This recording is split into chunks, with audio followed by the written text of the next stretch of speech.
Here we go, on board with Fortune on Furnace, and Jake, it's about to be a wipeout. Let's hope so. It's a strange, interesting position from 2.5 men, kind of on the low ground, stuck in between the doors at the lift there. So some damage already going through from Fortune. This blue area seems to be the safer area of the map. Wow, Sirius down already. Yeah, people hide in blue an awful lot. I just want to point out as well, blaster usage. If anyone watches my personal streams, you'll know that I am dogmatic about this weapon. Pavel does have to live here 1 second, and okay, that caught me off guard. That's 1-0 already for 2.5 men. Yeah, they looks like they got some unlucky deaths there from the 102 guys. But here we go, just a big mosh pit at the top here. Around that shoot area.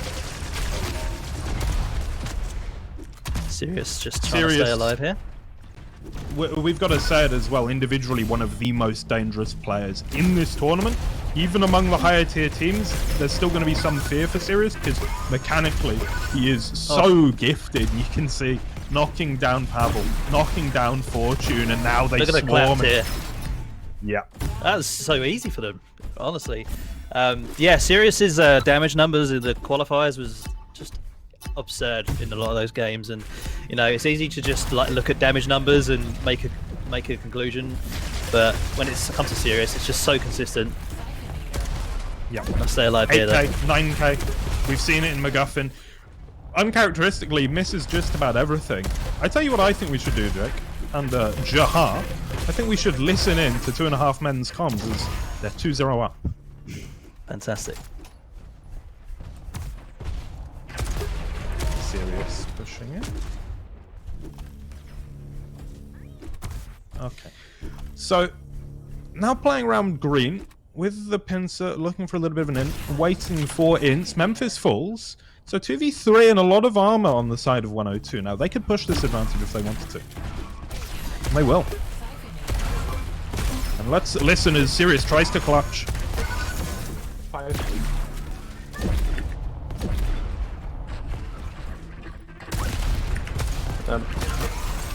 I am 80 seconds hide until respawn. One is low though. He's gonna go blue and heal. Nice. If you win this round, I'll buy you Belle Delphine OnlyFans, Memphis. We're not stream, bro. Oh fuck. I mean, I think.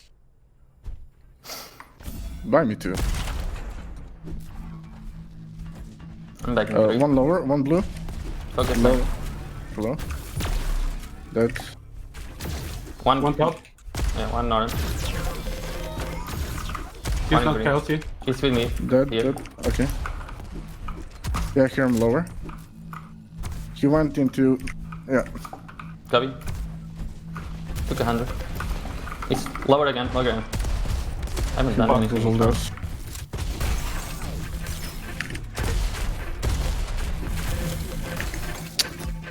Bamboozled us hard. There we go. Back to me and Jake now. What did you make of that round? Wow. 102 getting on the board.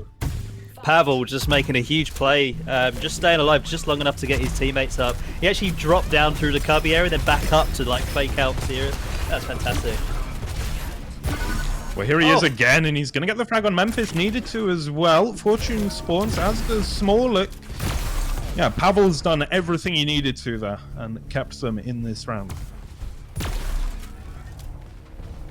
Yeah, Pavel playing really well so far. Which is good to see. It's kind of expected, right? We kind of, you know, said that at the top of the show. Dueling with Sirius here, but Inns comes in. Good teamwork there. Good baiting. This is a doable 1v3. This is like an exceptionally doable 1v3. Pavel, not going to go aggressive though. I think, you know, up against two guns, always difficult, but he's making the most of this Siphonator. I tell you what. Pavel, once again, huge play. And he's about to have two teammates to back him up here. So we're likely to see Pavel try and die next. Well, I don't think he had much choice in that, but he would have wanted to do that anyway. Yeah.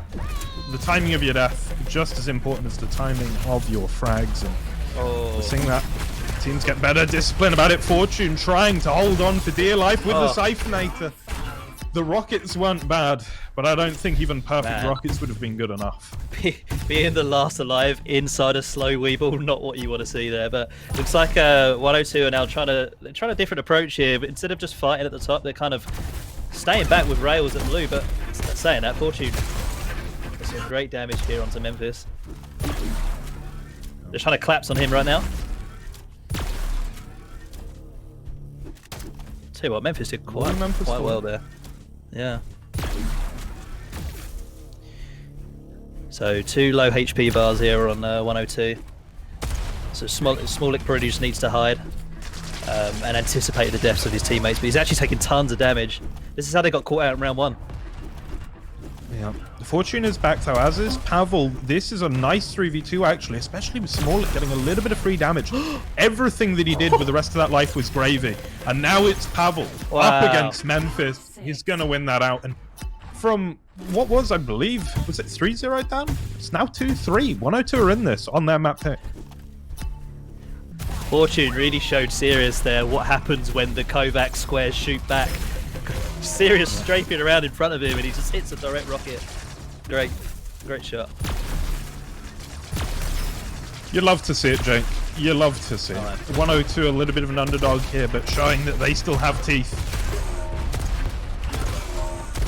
Pavel dancing around with the rockets. I mean, it's the sort of play you expect from a veteran. I typically find the older the player, the more they like their rockets, because they probably played on a worse internet connection back in the day.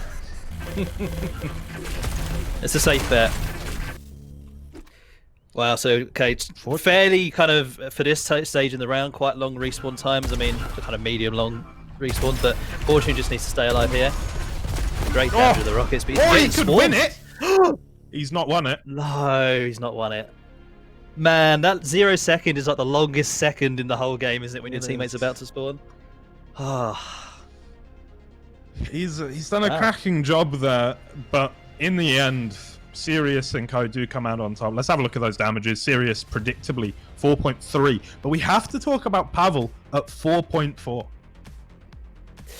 Yeah, and like I say, not just the damage, it's just the fact that he was making really like creative pushes and plays. That round where he was playing in that sort of cubby area and he sort of did the drop down then back up to just delay them enough. You know, just really using the map to his advantage. That was great to see as well. So Pavel maybe putting himself in the shop window a little bit. Yeah, absolutely. I mean, the best player over that map, I would say, had some miraculous plays, consistent damage as well. But you do have to worry now for 102. That was their map pick. They're going to get another pick, but of course it's going to be secondary. They like Furnace more than anything else. Now they're either going to have to go to Extinction or MacGuffin. Versus 2.5 men, I think Extinction is the better play. The consistent combat that you get in MacGuffin just favors this team, and we've seen ridiculous things come out from them. I would really suggest that 102 and the boys go to Extinction. We'll have to see if they know that, though, or if they know better than me, even. God, imagine that. It's interesting, this format though. It's like almost like the mind games of you picking your, you're obviously going to pick your strongest map first, and if you lose on that, the other team that just won know that you're picking a slightly weaker, or what you perceive to be a slightly weaker game type. So this can get really tricky, and be interested to see what they pick. I don't think they'd pick Marina against this team, as you mentioned, with the amount of strong aim that 2.5 men possess. So. Oh, it looks Marina like is not what you want to do. Not at all. No, it looks like Icefall. I think you're right, Joel. I think Icefall's the smart pick here. It's the more volatile of the two Extinction maps. I think you want to try and make 2.5 men think. And I mean that as the shit talk that it is. They're mechanically much better than they are smart, right? Which is not to say they're dumb players by any means, but they're more aim than they are brain. Whereas, again, a player of Pavel's pedigree, he's going to want all the decisions, all of the complications. He wants to have to time things. That's where I see his strength being. And so I like the Icefall pick. I think it makes a lot of sense. Yeah, for sure. And it'd be interesting to see whether Pavel being the kind of, wild, X factor on their team, whether he's going to be a life lead or whether his task is going to be to kind of do as much damage as possible. As a ghost, Yeah, it's again, this has been really exciting for me to see who is going to change their roles, whether we're going to have the first sort of iteration where people are thinking, this is my life leader in this team, these are my ghosts. Do they start playing a more dynamic style? Do they pick up what Liquid's doing and runs with the spawns and just goes off of that? Still, all of these philosophies in action between the different teams. I wonder if we're ever going to sort of solidify one or two particular ways of doing things. Well, we're going to find out now. It is 102 versus 2.5 men here on Icefall. Smallick swinging that hammer and to no avail. Wow, yeah. Surprised to see a fight at the Mega so soon, to be honest with you. Looks like 2.5 men have got the rail control, the pincer control. That's going to happen a lot today. Done some great work with the blaster, which you've got to be happy with, Joel. Always. It looks like they're trying to set up for the second red.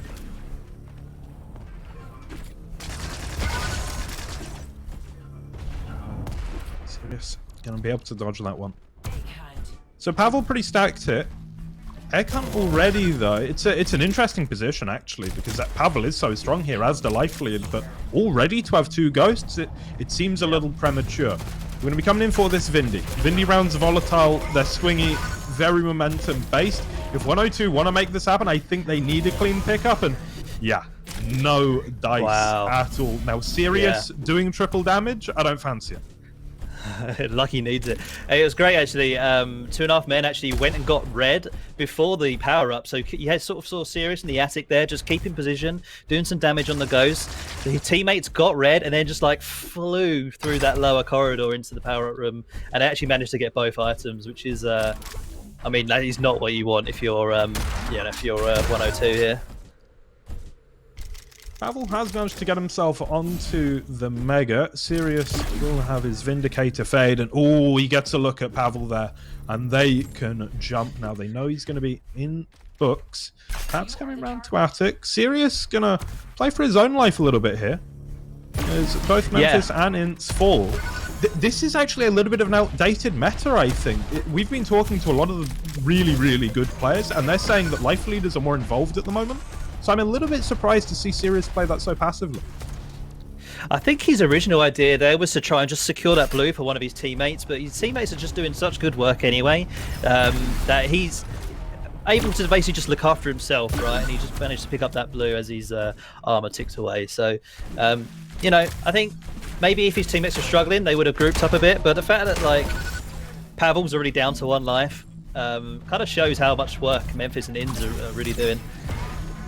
Sirius with the next Mega as well. Yeah, he's looking pretty large, and Pavel with just 1 life remaining. This is tricky.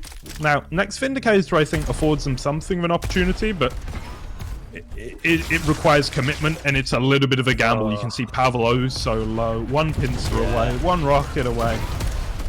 He can get knocked down very quickly indeed if he's not careful.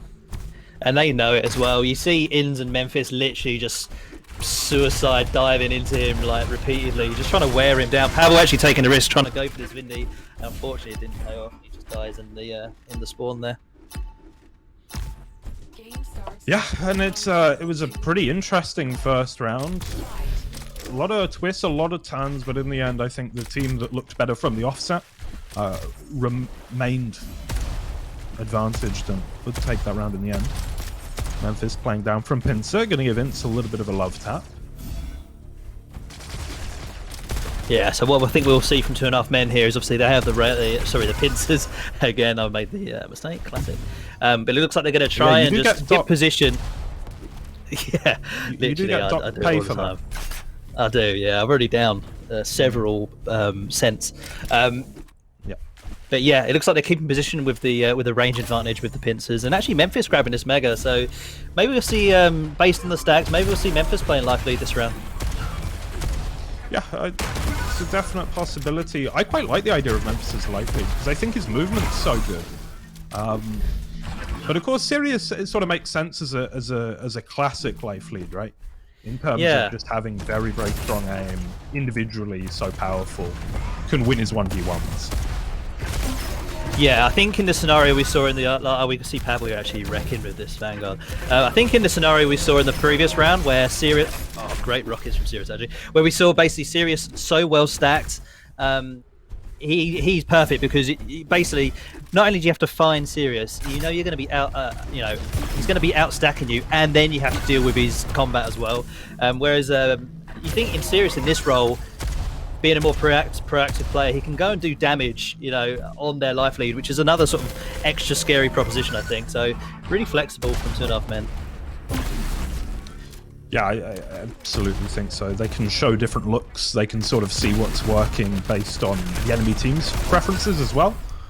Like, let's say, for instance, you're playing against a generally very defensive team. Having Sirius as the defensive life lead can almost be a bit of a waste, right? Because they're not going to force those 2v1s particularly often anyway if they're trying to do the death ball, walk around as 3 thing. And then it makes a lot of sense to have Memphis. See, I like that as an idea. Well, we're saying that, Joe. Actually, Sirius looks like Sirius has taken over his life lead mid-round. Crazy. Yeah, well, I think being dynamic as well, good. That's what we want to see, I think. Watching some of the really strict teams with regards to who plays what role was a little bit sad. Yeah. Because we know that's not optimal. But, it's practical in a lot of ways because you can practice your role and become more specialized. So it's give and take, for sure. Sirius is literally walking around pretty much 200 like the Terminator. And he's caught Pavel on the jump pad. This is like got to be worst case scenario, and Inns is there anyway. Great teamwork. Game starts in round 3, 2, 1. Fight. We are then in round 3. It's a 2-0 already.